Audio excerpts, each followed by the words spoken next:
하나님께서 우리와 함께 하신 줄 믿으시기 바랍니다. 우리와 함께 하신 하나님을 찬양하며 영원토록 감사하는 우리가 모두 될 수 있기를 바랍니다. 오늘 읽은 에베소서의 배경을 잠깐 살펴보면 에베소는 사도 바울이 가장 오래 체류하면서 가르치고 제자 삼았던 도시 중에 하나입니다. 사도행전의 기록을 보면 3년 정도를 그곳에 체류하면서 가르쳤던 걸로 나오고요. 에베소서는 전통적으로 사도 바울이 로마에서 머물고 있을 때, 그러니까 로마의 옥중에 있을 때, 감금되었을 때 주 61년경에 쓴 편지다라고 알려져 있습니다.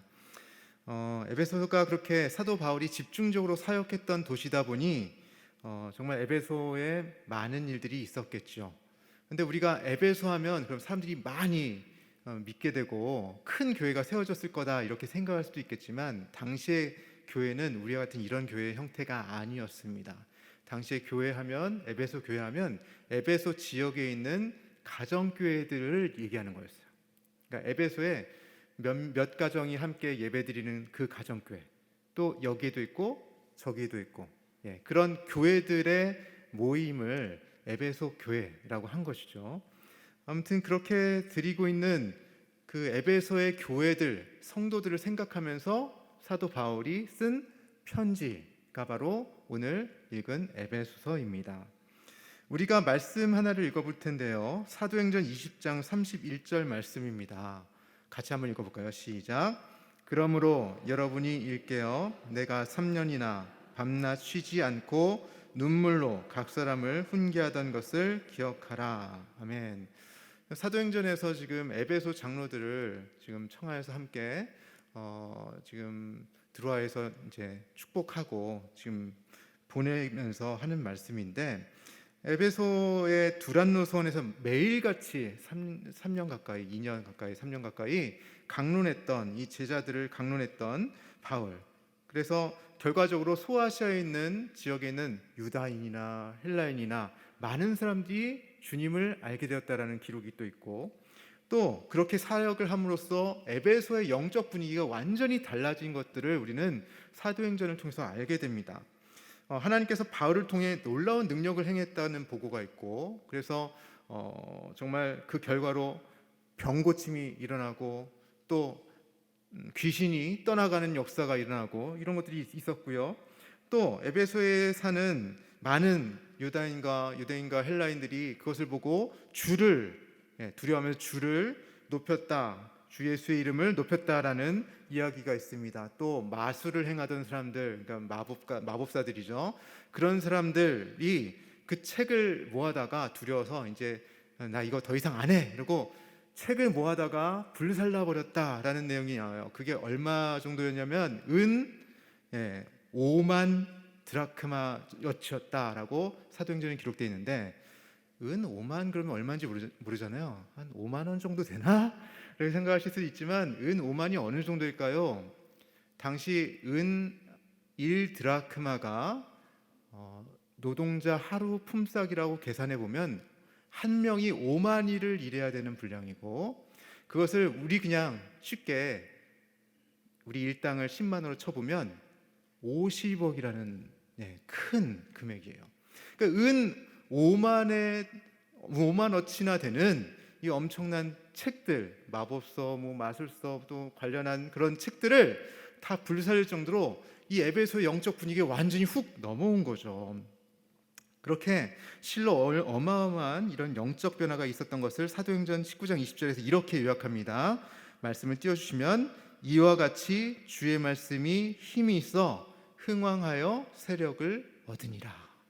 주님 말씀이 사도 바울을 통하여 또 함께 사역하는 그리스도인들 통하여서 흥왕하여져서 에베소가 완전히 변화되는 것이죠. 그런데 이렇게 아름다운 보고가 있다 보니까 또 반작용으로 또 일들이 일어나는데, 에베소에 큰 소동이 일어납니다. 여러분 다 아시겠지만 더메드리오라는 은장색이 자신의 직공들과 또 함께하는 사람들, 또 영업하는 사람들, 이 사람들을 이렇게 해서 결국은 자신들의 우상, 아데미 그 우상을 만드는 것들, 영업을 방해한다는 이유로 소동을 일으키거든요. 그 결과로 굉장히 에베소가 혼란스러워지고 에베소에서 바울이 떠나가는 사건이 또 있게 됩니다. 그러다 보니까 에베소를 향한 이 마음이 얼마나 각별했겠어요. 예, 정말 사도 바울이 그 마음 가운데 에베소를 향한 마음이 정말 컸을 것 같습니다. 그런 상태에서 지금 로마 가택에 연금된 상태에서 사도 바울은 에베소를 향해 편지하면서 에베소서 1장에서 3장까지는 주로 교리에 대한 내용, 교리에 대한 가르침의 내용이 주로 되어 있고, 또 4장부터 6장까지는 그것에 기초한 이제 그리스도인들의 생활, 윤리 이런 것들에 대한 권면이 실천적인 내용으로 되어 있는 것이죠. 그래서 우리가 읽은 4장 1절에서 6절은 앞서 기술한 1장부터 3장의 내용 다음에 나오는 실천적인 내용을 이제 얘기하기 전에 바로 나아가는 그런 선언적인 시작이라고 볼 수 있습니다. 우리 1절을 다시 한번 읽어보길 원합니다. 함께 읽겠습니다. 시작. 그러므로 주 안에서 갇힌 내가 너희를 권하노니 너희가 부르심을 받은 일에 합당하게 행하여. 아멘. 그러므로 너희를 권한다 라고 하죠. 그러므로는 1장에서 3장까지 얘기한 내용을 너희가 들었지, 이런 교리적인 가르침을 바탕으로 그러므로 너에게 권한다 라는 거예요.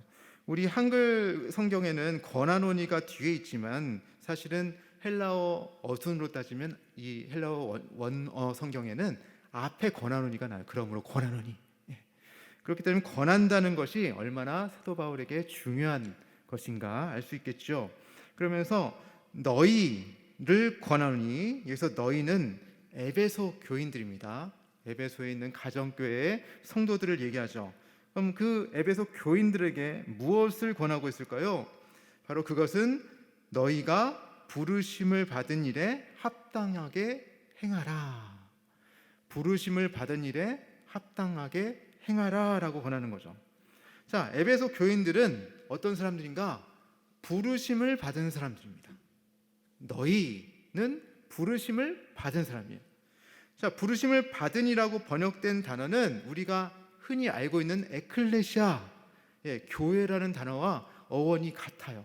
어근이 같습니다. 그래서 부르심을 받은 사람, 교회 같은 거예요. 같은 의미를 갖고 있어요. 사실 교회라는 뜻이 예수 그리스도를 따르는 사람들의 모임이에요. 부르심을 받은 성도들의 모임인 거예요. 그런 의미에서 교회랑 이 부르심을 받으니 같이 통한다는 거죠. 사도 바울은 그렇게 교인으로서 부르심을 받은 일에 합당하게 행하라는 권면을 하고 있는 것입니다. 그럼 어떻게 하는 것이 부르심 받은 사람으로서, 그리스도인으로서 합당하게 행하는 것인가? 그것을 우리 2절 3절을 통해서 알아보겠는데요. 함께 읽겠습니다. 시작. 모든 겸손과 온유로 하고 오래 참음으로 사랑 가운데서 서로 용납하고 평안에 매는 줄로 성령이 되게 힘써 지키라. 아멘. 네, 여러 단어가 나열될 때 가장 먼저 나온 단어가 굉장히 중요한 단어겠죠. 가장 먼저 뭐가 나오냐면 겸손이라는 단어가 나옵니다. 모든 겸손. 겸손이라는 덕목, 이것을 주의 깊게 한번 살펴보길 원하는데요. 먼저 겸손이라고 번역된 단어의 원어의 뜻은 낮아짐, 낮은 마음, 이런 것들을 의미해요. 그러니까 교회 공동체로 부름을 받은 우리는, 에베소 교인들은 낮은 마음, 겸손한 마음으로 나아가야 한다라는 것을 강조하고 있는 것입니다. 여러분, 하나님 앞에서 우리가 겸손하게 나아가는 것은 어렵지가 않아요. 그죠? 하나님 앞에 제가 죄인입니다. 저는 연약합니다. 저는 힘듭니다. 저는 주님이 필요합니다. 주님만이 영광 받아주세요라고 얘기하면서도 정작 교회 공동체 안에서는 우리 자신을 낮추기가 너무 어려울 때가 많아요. 그죠? 내 자신을 낮추면 저 사람에게 내가 비굴하게 보일까봐, 내가 비참하게 보일까봐, 내가 세상에선 그래도 좀 잘 나가는데 내가 왜 교회 와서는 이래야 돼? 이런 일을 해야 돼? 그러면서 우리 자신을 낮추기가 굉장히 어렵습니다. 또 오늘날의 시대가 그것을 더 조장해요. 현대의 어떤 소비주의 문화라든지 또 경쟁적인 시대 가운데서 자기 PR을 해야지만 또 인정을 받고 또 권리를 행사할 수 있는 오늘날의 시대이다 보니까 우리가 더 자신을 포장해야만 하고 또 과시하고 드러내는 것이 너무나도 당연한 시대가 되어버렸죠. 그런 상태에서 우리가 이 겸손이란 덕을 더 많이 사용하지 못하고 선용하지 못하고 잃어버리고 있는 것이 아닌가라는 생각이 들었습니다. 아무튼 에베소서가 쓰여졌을 때 무렵에도 이 그리스 로마의 문화권 안에서는 이 겸손이란 미덕이 그렇게 좋은 미덕이 아니었다고 그래요. 유대인들은 구약에서나 또 신약 성경에서 보면 겸손을 굉장히 우리가 미덕으로 삼고 있고, 특별히 예수님도 겸손의 왕이라고도 불리지 않습니까? 자신을 낮추시고 또 섬김을 강조하셨고 제자들의 발을 씻으시면서 섬김의 본을 보여주셨던 주님, 또 우리 대신에 십자가를 지셨던 그 섬김의 모습을 보여주시지만, 그러나 그리스 또 로마 문명의 그 문화 안에서는 이 섬김이라고 하는 것, 그러니까 겸손이라고 하는 것이 그다지 좋은 덕이 아니었다고 해요. 그냥 그것은 굴종이나 비굴함, 사람들의 경멸을 받을 만한 그런 것으로 치부가 되었다는 것이죠. 그렇다면 이 겸손을 우리가 어떻게 바라봐야 할까? 우리의 문화 속에서, 또 에베소의 그 헬라의 문화 속에서 겸손이 그렇게 비굴한 것으로, 비참한 것으로 보이기도 했지만, 사도 바울은 그럼에도 불구하고 예수 그리스도의 분을 따라 또 성령께서 하나 되게 하신 교회에 서로 겸손하게 나아갈 것을 권면하고 있는 것입니다. 하나님께 겸손할 뿐만 아니라, 하나님께 겸손하게 나아갈 뿐만 아니라 성도들 하나하나가 서로에게 겸손하면서 서로에게 나아갈 것을 권면하고 있는 것이죠. 자, 그리고 두 번째, 겸손 다음에 두 번째 덕목으로 나오는 것이 바로 온유입니다. 한 주석가는 온유라는 단어가 개인적인 명성이나 이익에 관심을 두지 않고 공동의 유익을 추구하는 데서 오는 공손이나 사려 깊음, 또 자신의 권리를 기꺼이 포기하는 것 등을 포함하는 개념이다 라고 얘기를 해요. 그러니까 자기의 사적인 이익뿐만 아니라 그것을 포기하고서라도 공동의 유익을 위해서, 공동선을 위해서, 함께함을 위해서 자신의 그런 것들을 포기하는 것들을 포함한다 라고 되어 있습니다. 부드러운 마음, 공손하게 사려 있게 행하는 행동, 이런 태도들을 말하는 것이죠. 교회 공동체 안에서 우리가 그리스도인 형제 자매들을 대할 때 온유하게 대하라 라고 사도 바울은 에베소 교인들에게 강조하고 있는 것입니다. 여러분 다 아시다시피 갈라디아서 5장 22절에서 나타나는 성령의 열매, 거기에도 온유라는 열매가 나오죠. 성령께서 그리스도인과 함께 하실 때 온유가 열매 맺는다는 거예요. 하나님께서, 성령께서 함께 하시면 우리의 내적인 성품이 변화되고 사람들과의 관계성 속에서 열매 맺는 것이 바로 온유라는 성품이 있다는 것입니다. 그 다음에 나오는 덕목이 오래 참음입니다. 다른 말로 하면 인내라고도 볼 수 있는데요, 이것을 헬라어 원어적으로는 분노로부터 거리가 먼 감정이래요. 분노로부터 거리가 먼 감정, 그리고 분노를 자제할 수 있는 감정이란 뜻을 갖고 있답니다. 그러니까 이 오래 참는다는 것이 내가 분노가 막 일어나려고 할 때 그것을 또 멀리 떨어뜨리려고 하는 거예요. 참아야지. 이것이 바로 분노를 참는 감정, 분노를 자제하는 감정, 오래 참음이라는 것입니다. 공동체 사람들, 공동체가 함께 하다 보면 옆 사람이 저를 짜증나게도 하고 또 화를 나게도 할 수 있잖아요. 같이 일을 하다 보면 또 자주 얼굴 보다 보면, 부딪히다 보면 내 생각은 이러하고 내 방식은 이러한데 이 사람이 그렇게 따라주지 않고 또 게다가 거기다가 나를 못한다고 비난하거나 그럴 수 있잖아요. 여러분, 주방 권세는 누구 것입니까? 주방의 권세는 누구에게 있습니까? 주방의 권세는 하나님께 있으시죠. 근데 그 권세를 내 권세로 주방 권세 내 권세에서 대장되려는 분이 꼭 있어요. 그죠? 주방뿐이겠습니까? 어디서나 마찬가지 교회 일을 하다 보면 자기가 이것이 돼야 되고 내 말이 옳고 내 것이 최고고 내 방식이 최고야. 고춧가루를 이 정도 넣어야지. 더 잘 버무려야지. 주차는 이렇게 하는 거야. 이러면서 자기 방식이 최고이고 자기 방식을 따라야 되고 자기 생각과 경험을 우선하게 되면 우리는 어떻게 됩니까? 서로가 갈등의 요소가 많이 생기죠. 그럴 때 우리가 아까 말씀드렸던 겸손하게 나보다 남을 낮게 여기고 온유하게 서로에게 온유하게 배려하면서 섬기면서 그리고 오래 참음으로 저 사람이 나를 약간 짜증나게 할지라도 참고 견디고 인내하고 이런 세 가지 특질들 이것들을 우리에게 하나님께서 사도 바울을 통해 요청하시는 거죠. 에베소 교회에게 사도 바울이 강력하게 권면하고 있습니다. 역시 이 오래 참음도 성령의 열매로 나오는 갈라디아서의 열매 중에 하나로 되어 있죠. 사도 바울은 이러한 오래 참음을 부연해서 설명하면서 사랑 가운데서 서로 용납하라 하였습니다. 용납하라, 서로의 부족함, 연약함을 감싸주라는 거죠.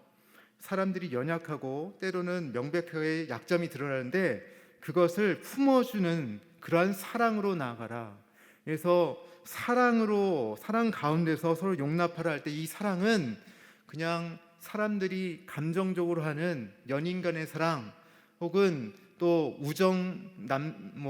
정말 친한 사람들끼리 깊은 우정적인 사랑 그런 게 아니에요. 그런 사랑이 아니라 정말 하나님의 자비하시고 또 무조건적인 그런 사랑, 아가페적인 사랑, 그런 사랑을 얘기하는 거예요. 그러니까 사도 바울은 하나님이 사랑하시듯 너희가 서로를 사랑하면서 오래 참고 또 그 가운데서 서로 용납하라 이렇게 강력하게 권면하는 것입니다. 이것을 우리가 할 수 있을까요? 에베소 교인들이 이 서신의 내용을 받았을 때 이것을 할 수 있을까요? 라고 생각하겠죠. 어쩌면 듣는 여러분도 아니 내가 어떻게 그렇게 할 수 있어? 라고 생각하실 수 있을지 모릅니다. 그런데 하나님께서 사도 바울을 통해 그렇게 할 수 있기 때문에 강력하게 권하는 것이겠죠. 계속해서 3절에서는 평안에 매는 줄로 성령이 하나 되게 하신 것을 힘써 지키라고 권합니다. 평안에 매는 줄로 성령이 하나 되게 하신 것을 힘써 지키라. 요약하면 평안에 매는 줄로 평화를 힘써 지키라라는 거죠. 하나됨을 힘써 지키라. 여기서 평안이라고 번역된 헬라어는 에이레네, 히브리어로는 샬롬입니다. 여러분 샬롬 인사할 때 당신에게 평안이 있으시길 예수님께서 제자들에게 처음 부활하신 후 나타나실 때 한 인사가 샬롬이잖아요. 그 샬롬 에이레네를 전하는 거죠.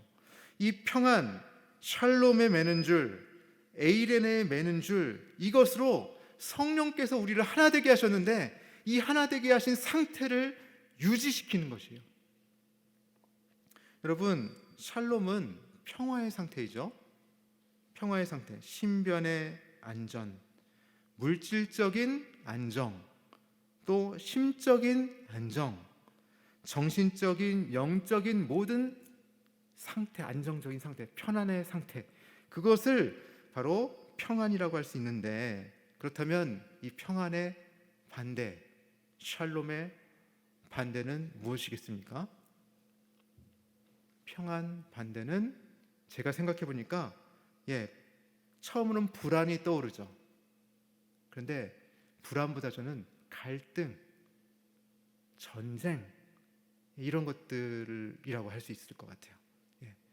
샬롬은 하나님께서 주신 평화의 상태를 얘기하거든요.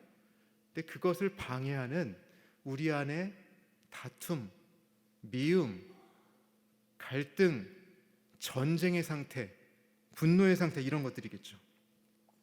사도 바울은 에베소 교회가 성령께서 하나 되게 하신 이 교회를 불안이나 갈등이나 전쟁과 같은 상태가 되지 않도록 우리가 노력해서 평안에 매는 끈으로 에이렌에 매는 끈으로, 샬롬의 끈으로 힘써 지키라라고 권하고 있는 것입니다.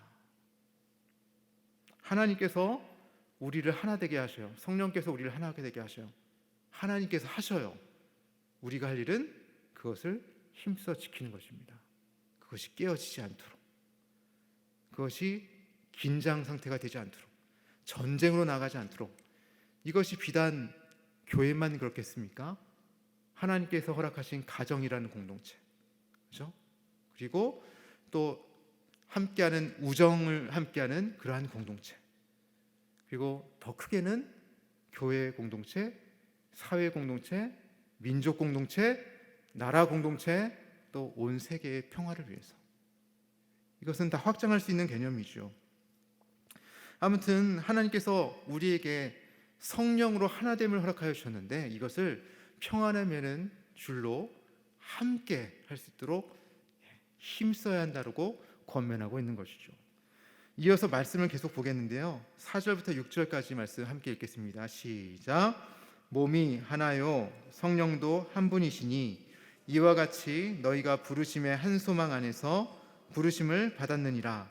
주도 한 분이시요 믿음도 하나요 세례도 하나요 하나님도 한 분이시니 곧 만유의 아버지시라. 만유 위에 계시고 만유를 통일하시고 만유 가운데 계시도다. 아멘. 제가 4절만 다시 한번 읽어보겠습니다. 몸이 하나요 성령도 한 분이시니 이와 같이 너희가 부르심의 한 소망 안에서 부르심을 받았느니라. 1, 2, 3절이 권면인데 그 권면의 근거를 하나됨으로 지금 보여줍니다. 4절에서 몸이 하나다. 우리의 육체를 말하죠. 몸은 우리의 육체가 하나다. 여러분, 우리의 육체가 구분은 되죠. 눈, 코, 입 구분됩니다. 손, 발, 머리, 어깨, 무릎, 발, 무릎, 발, 구분 다 돼요. 근데 이것을 따로 분리할 수 있을까요? 굉장히 잔인한 장면이 떠오르시죠? 따로 분리한다는 건 분리할 수 없습니다. 구분할 수 있으나 분리하지 못하죠. 제가 이 한 몸으로 존재한 온전한 유기체성을 갖는 한 몸인 것이죠. 근데 제가 이쪽에서 저기 키보드가 있는, 악기가 있는 곳으로 가고 싶어요. 그러면 어떤 반응이 일어날까요? 여러분, 발만 가면 되겠습니까? 발만 갈 수 있을까요? 생각해 보십시오. 제가 나는 저기에 가고 싶어 생각합니다. 그러려면 눈을 저길 바라봐야 되죠. 눈이 움직입니다. 눈동자가 움직여요. 그 다음에 제가 보고, 그 다음에 제가 가야지라고 지시를 해요. 뇌가 움직이고, 뇌가 또 지시를 해서 발이 움직이겠죠. 발까지 가는 신경망을 통해서 전기적 회로가 작동을 해서 전처럼 자극을 주고, 또 신경이 근육들을 움직입니다. 허벅지, 발꿈치, 종아리, 또 아킬레스, 발바닥, 모든 근육들을 움직여서 제가 한 발짝을 내딛어요. 그런데 균형을 잡기 위해서 손이 한쪽으로 뒤로 갑니다. 움직이고, 어깨와 이 모든 것들이 다 돼야 돼요. 여러분, 요즘 AI 시대에 로봇도 굉장히 어렵잖아요. 로봇도 많이 각광받는 사람이잖아요. 이 로봇가 인간의 움직임을 따라갈 수가 없어요. 아직. 비슷하게는 모사하지만 아직까지 인간의 자연스러운 움직임을 따라갈 수가 없어요. 아무튼 사람의 움직임은 하나만 내가 원한다고 해서 그 지체만, 하나의 지체만, 손만, 발만, 입술만 할 수가 없어요. 모든 것이 함께 유기적으로 움직일 수밖에 없습니다. 그것처럼 그런 의미에서 몸은 하나다. 손과 발이 따로 움직일 수가 없다. 지체들은 구분되나 한 몸으로 존재하고, 그 한 몸이 온전하여 존재할 때, 유기체적으로 온전하게 존재할 때 우리는 그 온전성을 얘기하는 것이죠. 사도 바울이 몸이 하나다, 또 성령도 하나다 얘기해요. 성령이 사람 각각에 임하시지만 그 성령이 따로따로가 아니라 구분되어 임하시지만 하나신 거예요. 하나님께서 그렇게 일을 하십니다. 그 성령께서 우리에게 한 마음으로 행하시는데 바로 그것이 부르심의 한 소망이라고 표현되는 거예요. 부르심의 한 소망. 아까 부르심이 교회로 부르심, 그죠? 공동체로 부르심, 그리스도인으로 부르심. 그 부르심의 한 소망으로 표현돼요. 제가 문장을 한번 읽어보겠습니다. 나는 교회에 다닌다. 나는 교회에 출석한다. 문장이 띄어져야 되는데, 여러분, 나는 교회에 다닌다는 문장이 좋아요? 나는 교회에 출석한다는 문장이 좋아요? 여러분, 어느 게 더 마음에 드십니까? 질문한 제가 바보예요. 사실 똑같은 문장이에요. 다니거나 출석하거나는 똑같은 거죠. 근데 사도 바울이 여러분에게 교회에 다니는 여러분에게라고 얘기하잖아요. 부르심을 받은 여러분에게라고 얘기해요. 그죠? 하나님이 주권자가 되시고 우리가 교회로 부르심을 받는 거예요. 내가 교회 나가고 내가 교회 출석하고 내가 무엇을 하는 게 아니라 우리 하나님께서 주관자가 되시고 하나님께서 우리들을 불러주셨다. 주권자가 누구세요? 하나님이시라는 거예요.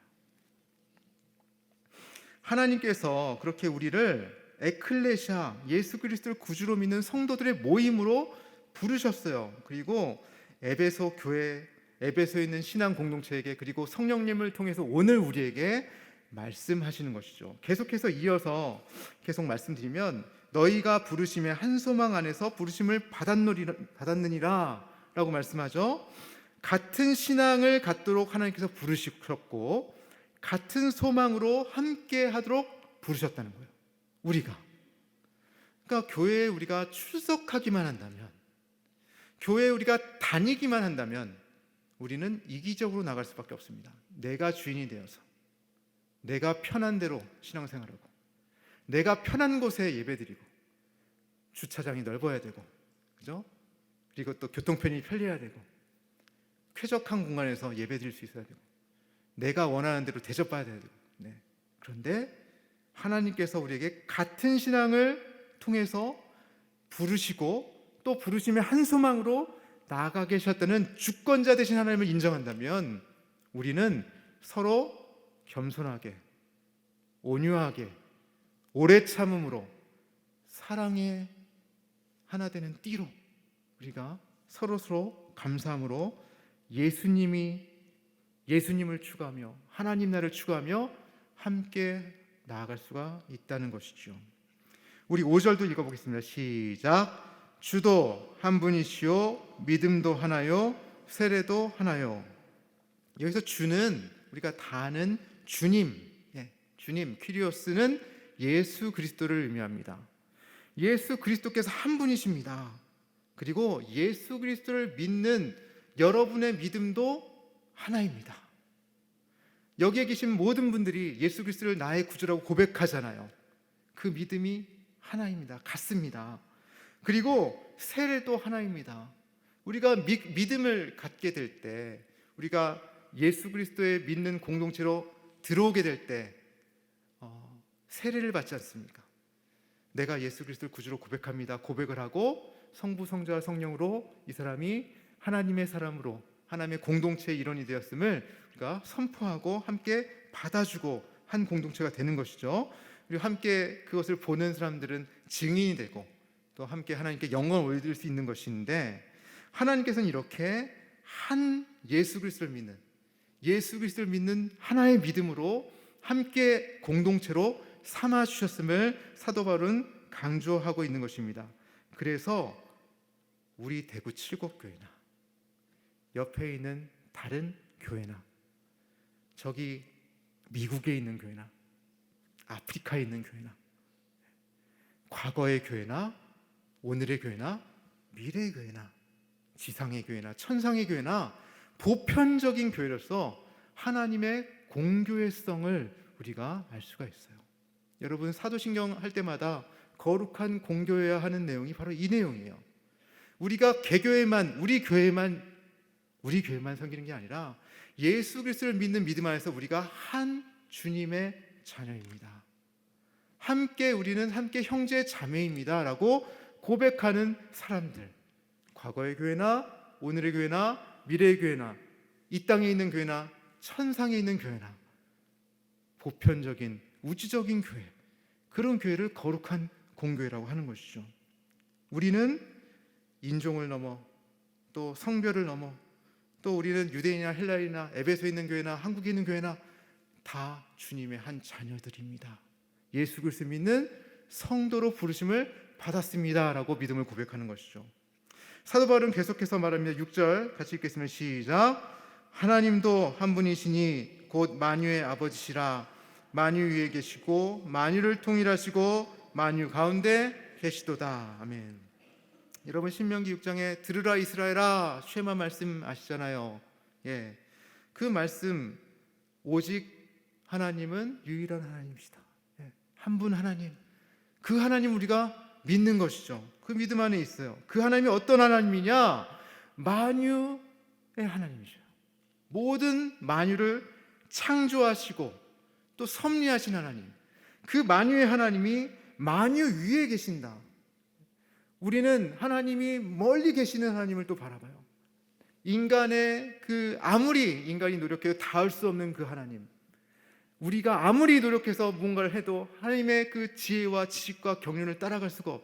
그 하나님, 높으신 하나님, 지존하신 하나님, 그 하나님을 우리 찬양하고 경배합니다. 그게 만유 위에 있는 하나님, 신학적인 용어로 초월하신 하나님. 그 다음에 만유를 통일하시고, 이 만유를 통일하신 하나님, 여기서 통일이라는 뜻이 번역이 이렇게 됐지만 헬라어 원어에는 통과한다, 영어로는 through, 통한다라는 거예요. 그러니까 만유 안에 통해 계시는 하나님, 우리 내가 너 안에 너가 내 안에, 그죠? 이런 통해 계시는 하나님, 여기도 계시고 저기도 계시고 편재하신 하나님, 무소부재하시는 그 하나님을 바울은 말씀하고 있어요. 또 마지막으로 만유 가운데 계시도다라고 하는 말씀. 이 하나님은 우리 안에, 만유 안에, 나와 너 안에, 우리 안에, 이 안에, 우리 안에 계신 하나님, 저 멀리 계신 하나님이 아니라 오늘 우리와 함께 하셔서, 우리의 역사 가운데 함께 참여하셔서, 우리 마음 가운데 함께 하셔서 내재하시는 하나님으로, 또 역사하시는 하나님으로, 섭리하시는 하나님으로 나와 함께 하시는 임마누엘 하나님, 그 하나님을 말씀하고 있는 거예요. 이 하나님, 그 하나님을 그렇게 강조하면서 하나님이 한 분이시다, 그렇게 만유에 계시고 만유에 계시고 만유의 편재 계시고 또 그렇게 우리 안에 각각에서 역사하신 그 하나님이 한 분 하나님이야.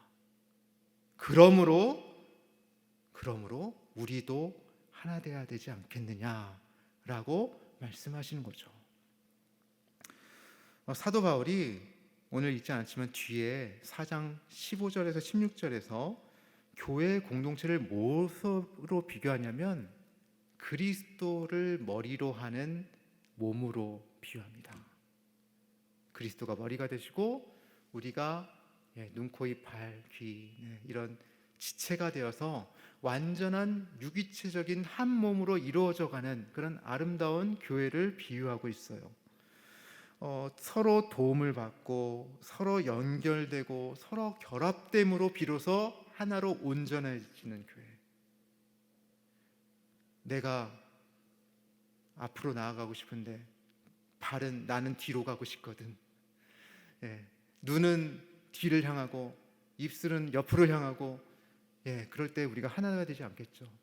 하나님께서 주권자가 되시고 우리의 주님이 되셔서 우리의 마음과 생각과 뜻을 감찰하시고 함께하도록 하시고 또 모든 인생들을 주관하시고 한 소망으로 붙들어 주셔서 우리를 하여금 나가게 하시는 그 하나님, 그 하나님을 사도 바울은 에베소 교인들에게 붙들고, 그리고 온유함으로, 겸손함으로, 온유함으로, 오래 참음으로, 사랑의 매는 띠로 하나됨으로 힘써 행하라고 권면하고 있는 것입니다. 사랑하는 대구칠곡교회 성도 여러분, 우리 교회가 저는 하나 되었으면 좋겠습니다. 그것이 하나님께서 원하시는 것입니다. 제가 담임 목사님께서 오늘 기도주간이라 부재 중에 계시잖아요. 그래서 제가 무엇을 말씀을 전해야 하나 고민하면서 기도하면서 생각했습니다.